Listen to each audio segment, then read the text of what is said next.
Hello everyone, welcome to break time classes. इस video में एक इम्पॉर्टेंट टॉपिक जो यूपीपीसीएस प्री और आरओ प्री के लिए इम्पॉर्टेंट है, सौर मंडल वाला टॉपिक इसमें कवर करेंगे। और ये सभी नोट्स वगैरह आपको आरओ और यूपीपीसीएस वाले पेड ग्रुप में मिल जाएंगे। ज्वाइन करने के लिए जो नंबर दिया है इस पर व्हाट्सएप करके ग्रुप की डिटेल्स ले सकते हैं, उसको प्रॉपर्ली पढ़कर ग्रुप को ज्वाइन कर सकते हैं। उसी में अभी आपको सभी सब्जेक्ट वाइज नोट्स वगैरह और जो टेस्ट हैं या फिर जो PYQs हैं लास्ट 10 ईयर्स के लगभग, वो सब आपको उसमें मिलेंगे। इसके अलावा यूपीपीसीएस मेंस आंसर राइटिंग का भी ग्रुप चल रहा है, तो अभी जैसे एग्जाम में टाइम है तो आप मेंस की भी तैयारी अच्छे से कर सकते हैं। उसके लिए भी सेम नंबर है, इसी पे व्हाट्सएप करके आपको डिटेल मिल जाएगी। तो चलिए शुरू करेंगे। ये सब छोटे छोटे टॉपिक हम ऐसे करते चल रहे हैं, जैसे प्री में काफ़ी हेल्प हो, सभी इंपॉर्टेंट टॉपिक इसमें कवर किए जाएंगे लगभग, और अलग अलग जगह से लिए गए, जैसे घटना चक्र और जो इंपॉर्टेंट बुक्स वगैरह हैं, अच्छी अच्छी बुक्स, वहाँ से टॉपिक इकट्ठा किए गए हैं।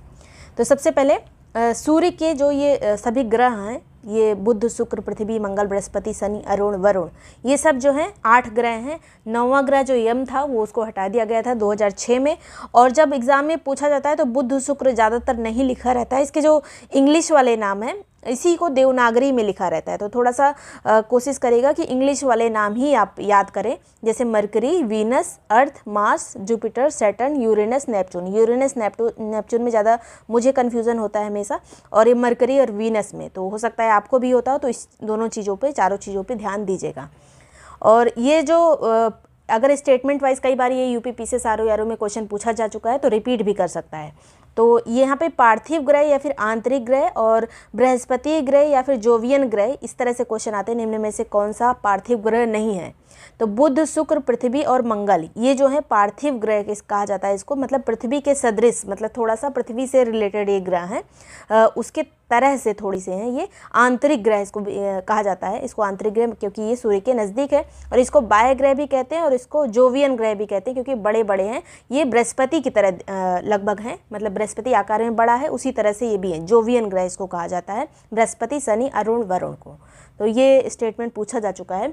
बौने ग्रह, क्षुद्र ग्रह जो है, इनमें से कुछ यहाँ पे अक्सर यही उदाहरण रहते हैं। क्षुद्र ग्रह बहुत सारे हैं, जैसे जो प्लूटो था पहले ये ग्रह के श्रेणी में था, बाद में इसको हटा दिया गया था यम को, जो अब क्षुद्र ग्रह की श्रेणी में आता है। इसके अलावा चेरान है, सेरस है, ये सभी क्षुद्र ग्रह हैं।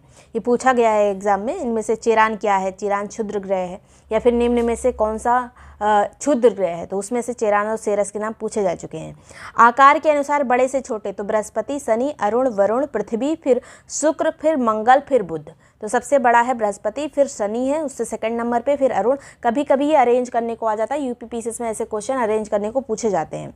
अरुण, वरुण, फिर पृथ्वी, फिर शुक्र, फिर मंगल, फिर बुध सबसे छोटा। सबसे बड़ा और सबसे छोटा लगभग लोगों को याद रहता है, बीच वाला अगर अरेंज करने को आ जाए, क्योंकि यूपीपीसीएस आरओ में बहुत इजी चीज़ें नहीं पूछी जाती हैं। पृथ्वी को सबसे पहले गोलाकार किसने बताया था? तो अरस्तु ने बताया था। सौर मंडल की संकल्पना किसने प्रस्तुत की थी कि एक सौर मंडल है, उसको उसमें सूर्य जो है केंद्र में है? ये कॉपरनिकस ने कहा था। सबसे पहले सूर्य को केंद्र में कॉपरनिकस ने कहा था। ग्रहीय गतियों का नियम किसने दिया था? तो केपलर ने दिया था। बहुत इंपॉर्टेंट ये नियम है, मैचिंग में पूछे जाते हैं। फिर ब्रह्मांड का विस्तार अभी भी हो रहा है, ये किसने बोला है? तो एडविन हब्बल ने बोला है। तारे की अवस्था, ये हमने पिछले उसमें पढ़ा था कि जब तारा नीला और सफ़ेद होता है तो युवा तारा होता है, नारंगी होता है तो प्रौढ़ तारा, लाल होता है तो वृद्ध तारा होता है वो। केवल शुक्र और अरुण जो है ये पूर्व से पश्चिम की ओर घूमते हैं, बाकी सभी जो है पश्चिम से पूर्व की ओर घूमते हैं।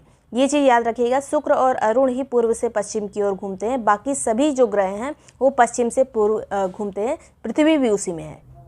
तो यहाँ सूर्योदय भी उल्टी दिशा में होता होगा, जैसे यहाँ पे पूर्व में, पृथ्वी पर पूर्व में सूर्योदय होता है, तो यहाँ पे पश्चिम में होता होगा। कुछ वैज्ञानिकों का कहना है कि कोई बड़ा पिंड इससे टकराया होगा शुक्र से और अरुण से, तो इसकी दिशा बदल गई होगी, तो ऐसा मानना है कुछ वैज्ञानिकों का। अब सूर्य के बारे में, पृथ्वी का सबसे निकटतम तारा है। सौर मंडल के द्रव्यमान का लगभग 99.99% केवल सूर्य के पास है। टोटल द्रव्यमान का 99% लगभग सूर्य के पास है। पृथ्वी का 109 गुना बड़ा है और इसका व्यास है 13,91,016 किलोमीटर। सूर्य की आयु लगभग 5 अरब वर्ष है, 5 अरब वर्ष लगभग इसकी आयु है। अगर स्टेटमेंट में आ जाए, कभी क्वेश्चन पूछा जा चुका है, कभी कभी बीच बीच में ऐसे थोड़ा सा एग्जैक्ट फैक्ट एकदम पूछ लिया जाता है। सूर्य किस किस चीज़ों से बना है, मतलब रासायनिक संगठन इसके क्या क्या हैं?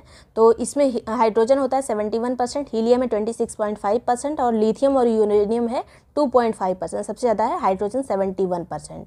और इन्हीं की क्रियाओं से, नाभिकीय संलयन की क्रियाओं से ही जो है सूर्य का निर्माण होता है, जो तारे होते हैं उनका निर्माण होता है संलयन की प्रक्रिया से। आगे बात करेंगे सूर्य के केंद्रीय भाग को कोर कहा जाता है और बाहरी भाग जो होता है उसको प्रकाश मंडल कहा जाता है। बाहरी भाग जो होता है उसका तापमान लगभग 6000 डिग्री सेंटीग्रेड तक होता है। बाहरी जो है वो सबसे ज़्यादा तापमान उसको माना जाता है।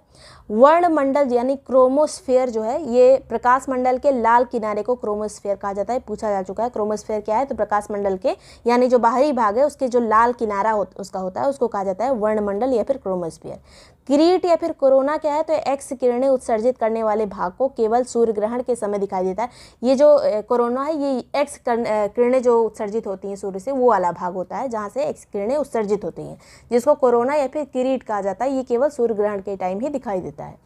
फ्रॉनहोफर रेखाएं क्या होती हैं, ये सब स्टेटमेंट पूछे जा चुके हैं।